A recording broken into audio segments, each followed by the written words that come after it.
Welcome to This Week in Money, the source for market opinions. Sitting in for Phil Mackesy, here is Jim Goddard. My guest is Gerald Celente, publisher of the TrendsJournal. He's on the line with us from Kingston, New York. I only knew about Kingston, Ontario. I didn't know there was a second Kingston. Nice place? It's colonial Kingston. This is the seeds of democracy was sown here. We have the 1777 Senate House. It's the oldest public open building in the United States. And we have the Four Corners over here that it's the only place on each corner where there's a pre-Revolutionary War stone building on each corner. So it's the most historic intersection as well. And it's in the foothills of the Catskill Mountains. So, yeah, it's lovely. Hudson Valley. You're going to be hosting a conference sponsored by the TrendsJournal. Yes, that's right. We call it History Before It Happens. And it's going through Sunday. And people from all over the world are coming, Jim. They're coming from Japan and Australia, Geneva, Switzerland, Sweden, London, Italy, Hawaii, Alaska. So we're very excited about it. And what will be featured there? Or is it just one of those shows where you name it, you'll be talking about it? No, well, I'm only part of it. We have some great lineup here, and a number of things too. We're bringing in two of the people that do work with the TrendsJournal, Anthony Frieda, the brilliant illustrator, whose work we use. He's no one like him, and he'll be talking. And we're bringing in Eugene Gregan, a famous Hudson Valley artist, world artist, and he's talking about the art murderers. So. And then we're bringing in local people, too. There's a place called the Stockade. This was a stockade district. The Dutch were the first to settle here, and they put a stockade around because, the Indians wanted to kill them for stealing all their land. So they sealed the place up, and it was called a Stockade. And there's a bar called the Stockade.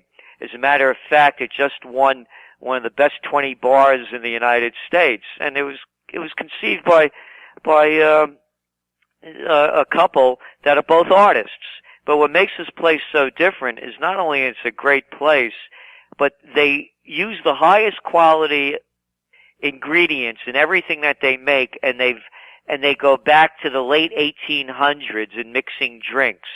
So they have all these kind of specialty drinks that they mix, from the American drink book, and all, of course, everything local that they can possibly have. So we're going to talk about how, for instance, Jen and Paul, that were artists, created their own future by doing something very different, but doing it with quality at the highest level. So it's a continuing learning process, is what the conference is about, and a lot of other things as well. And of course, I'll be talking about trends and what we see coming next, and how to track them. What is the next big trend? Unfortunately, or do you have to pick a topic and then say what's the big trend in, say, finance? Well, the big trend in finance is, this thing is going to. It's a bubble. Everybody knows it. I mean, I'm not making this up. You look at the news this past 2 weeks. How many mergers and acquisitions were there? From 40 billion to 8.5 billion, on and on and on. There's more merger and acquisition activity in the first 6 months of this year. It rivals 2007 because of all the cheap dough out there. They're printing this stuff up with record low interest rates. So they're creating another bubble. It's as simple as that.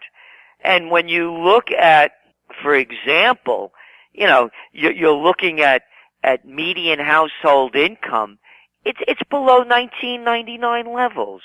And then you look for the 1%, they're way up. And that's because of all the cheap money that's building the equity markets and blowing up the bubble. And it's not only in the United States, it's a worldwide infliction. If I was to say to you, listen, I got this great scheme. You know what we're going to do? Negative interest rates. Yeah, that's right. Negative interest rates. If you want to put money in the bank, we'll charge you. But this way we keep the Ponzi scheme going, and the big guys could borrow money almost for nothing. So that's what we really see happening. It's only a matter of time. One of the analysts I talked to said companies right now reacquiring their own shares at very high prices. It's like a snake eating its own tail. Exactly. Again, it's a Ponzi scheme. Look where the money is going. It's only going to the top. The rest of society is going down.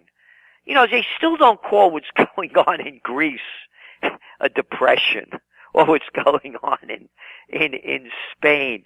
40% youth unemployment in Italy, Portugal. I mean, you go around the world, and then the Ukraine crisis. Put on top of that the Gaza-Israel crisis. Add into that the Syrian crisis. And they just keep going around the world. Venezuela. Hey, Argentina, they're talking about will they default on their bonds? And, of course, we know the answer. So we're going to see how that impacts the market long term as well. Well, speaking of what happened in Europe, could you see the governments in Canada and the U.S. approving another buy-in to banks to bail them out instead of using taxpayer money? They just rob you of your own bank account? They'll rob you any way they can do it. Any scam that they could come up with, they'll do it. Whether they're the bail-ins, whether they're the bailouts, whether they're taxing you for every little thing that you do, whether they add a value-added tax, whether they increase your income tax, whether they tax you for sleeping too long or not sleeping long enough, they're going to do something to steal your money. They have a real great track record of doing it. When you're driving in your car, the police stop you for every minor infraction. They'll rob you 6 ways till Sunday. And, of course, whenever they put up fees, too, for using a park or whatever, that's another tax, isn't it? Exactly. It's they shaft the people any way they can.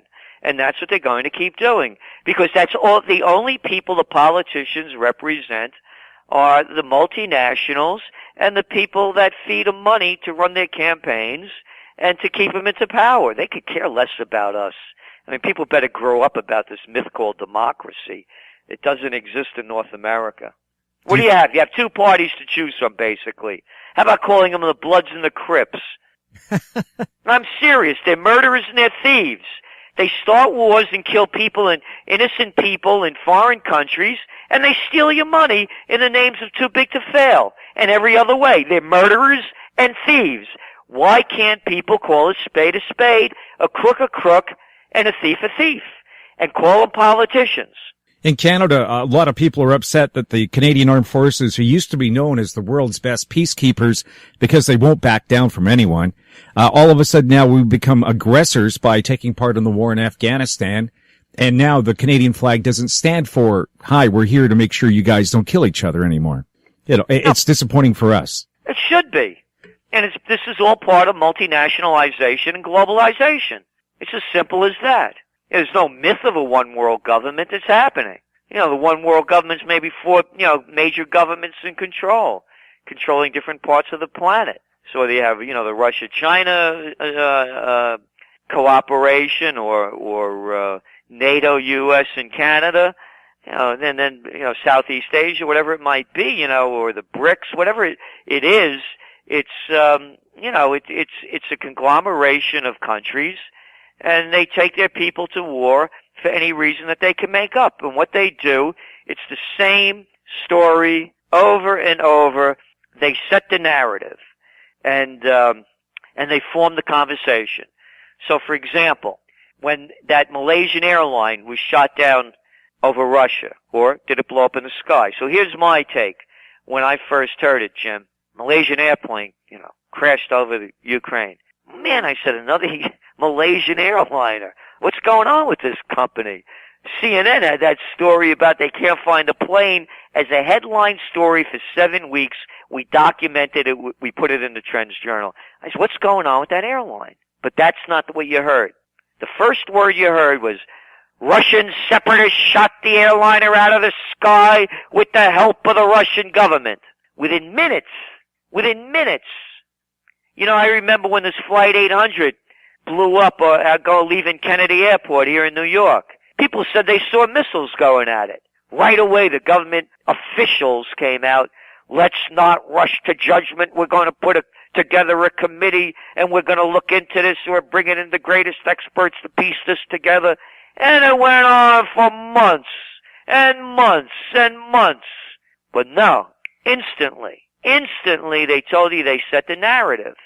So now, whether or not we ever find out who did what about what, it doesn't make any difference. It's embedded in the people's minds. Let's hate the Russians and those Eastern Ukrainians. And then you see the same thing going on with the slaughter going on in Gaza. The story keeps changing. Oh, it was 3 kidnapped Israeli kids in occupied territory, teenagers.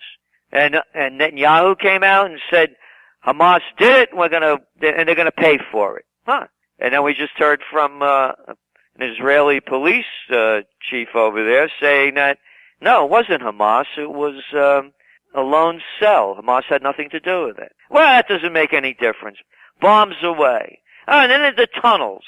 Well, the tunnels, why? This is the second story. Terror tunnels. Let's call them terror tunnels.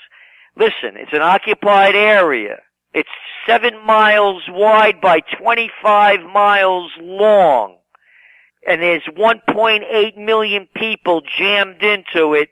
No, they're not using them as human shields. The Israeli military is bombing the hell out of them, and they're turning buildings into rubble. And if there are tunnels, when was the last time a tunnel strike went into Tel Aviv? And what they're using the tunnels for are bomb shelters, escape routes, because the whole area is sealed in. It's a prison. It's a Warsaw ghetto. You can't get out by land, you can't get out by air, and you can't get out by sea. Of course there are tunnels. But let's do the terror tunnel narrative so people could really have a simple way for us to destroy a lot of innocent people. As we speak, over 140 killed. And then when the UN building blew up, again, the narrative was laid down. The Israeli military, we didn't do it. We don't know what happened. It was Hamas. They were using the people as a human shield, and they blew it up. And then 4 days later, the story changes. Yeah, Israel blew it up, but we'll forget about it now because we set the narrative.